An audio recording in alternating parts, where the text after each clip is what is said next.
Domeka 25. domekia. Hemen agertzen da irakurgaiaren mezu handi bat. Esaten duzkune da, nire asmoak ez direla zuen asmoak. Jaungoikoen asmoak beti ona dire. Eta askotan gogo eza, edo ez dugu nahi. Baina ez dugu bi dugun gauzak egiten. Eta horretarako, etorten jaku geurera jaungoikoaren hitza.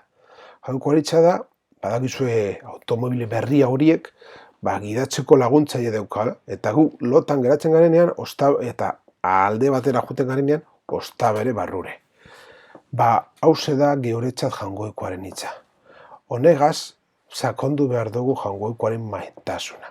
Jaungoikoaren asmoak ez direla geuriek, baina jaungoikoaren asmoak beti direla hobiak geurien baino. Bera, beti dago pres, geure alde egoteko. Horrexegatik salmoak esaten duzkune. Bertan dago lagun, jauna, deitzen deutsonek handik. Han dago jaungoikoa, geurera etorteko pres. Geurera etorteko pres, eta geuk jaungoikogaz egin behar dugu berba. Berba sakona eta handize. Eta horretarako gauz deituta. Gure bizitza da Kristo. Geuretza da Kristo gure bizitza. Horrexegatik, Kristo geure bizitza bada, Kristoren irudia garara geu munduan. Geuk Kristoren egiten ez badugu, ez dugu ezer lortuko. Naiz eta makalego, naiz eta gogo eza, Kristo geugaz dago. Eta geuri kristaulez tokatzen jaku Kristoren aurpegia eta eskuak izatera mundure. Gure inguruan dago zainbeste jente. Ez dau eukiko topaketa Kristoaz. Ez da eukiko topaketa Kristoaz, eta ez da eukiko geure bitartez egiten ez badau. Geu gara, edo geu izan behar gara, bozera maileak. Geuri tokatzen jaku hau egitea. Torrezagatik geure bizitza da Kristo. Eta evangelio ezaguna da. Oso ezaguna. Jauna beti deko geuretzat bidogune. Ez gu pentsatzen dugune tokatzen jakune, bidogune. Eta horrek zer esan nahi dago. Alde batetik guk ez dugula ikusi bihar gure alboan zer gertaten dan. Gu gauz deituta jaungoikoaren barri ona zabaltzeko. Jaungoikoaren barri ona zabaltzerakoan kontutan hartu behar dugu deitua gareala gauza bat egiteko. Ez nire ondoan egiten ez badau, edo nire ondoan txartu egiten badau, niri ez dozta sola. Niri tokatzen datana da barri ona zabaltzea. Eta barri ona zabaltzerakoan hau kontutan hartu behar dugu. Jaungoikoaren maitasuna neurri bakoa dala. Neurri bakoa danez, sakondu behar dugu eta bizi behar dugu. Eta bizi ez, ondo bizi gainera, ondo bizi behar dugu.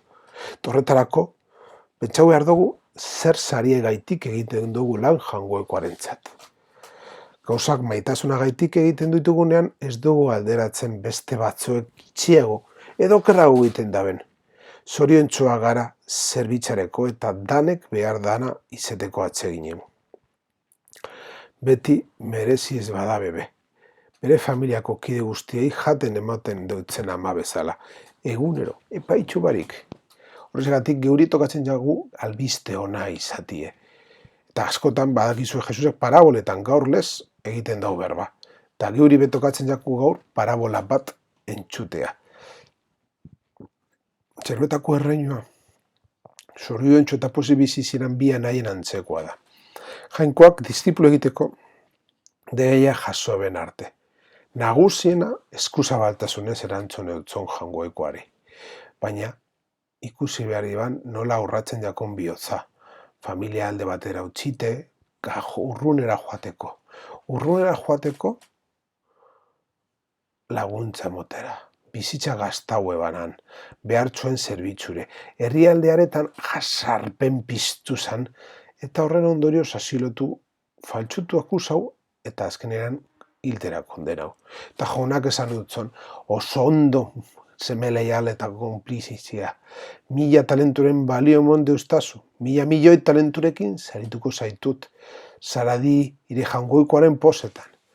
Gaztena berriz, erantzuna esan hain eskuzabala, badeiari jaramonik ez egintea, eta bere bidea jarraitzu. Bere bidea esan, eskondu, maite ban neskagaz batera, familia bat osatu eta azkenean bere bizitzan zehar, dirua lortu eban, ondo bizi, eta noiz benkabe laguntza moteko presegon zan. Baita be orkoan eta anaiei. Baina,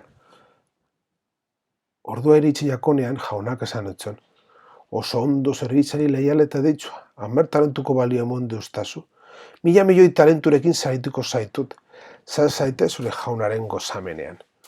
Anai zaharrena harrituta zan beren anai gazteak bera jasoten eban, sari bera jasoko ebalantxutian. Baina, izugarri guztauiako.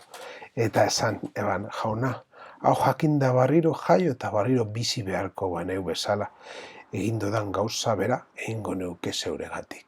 Hori da barri ona, jaun eta aita eskuzabala eta maitasunez zerbitzeko atsegin utxagaitik, zerbitzarien dauen distipulo bat eta.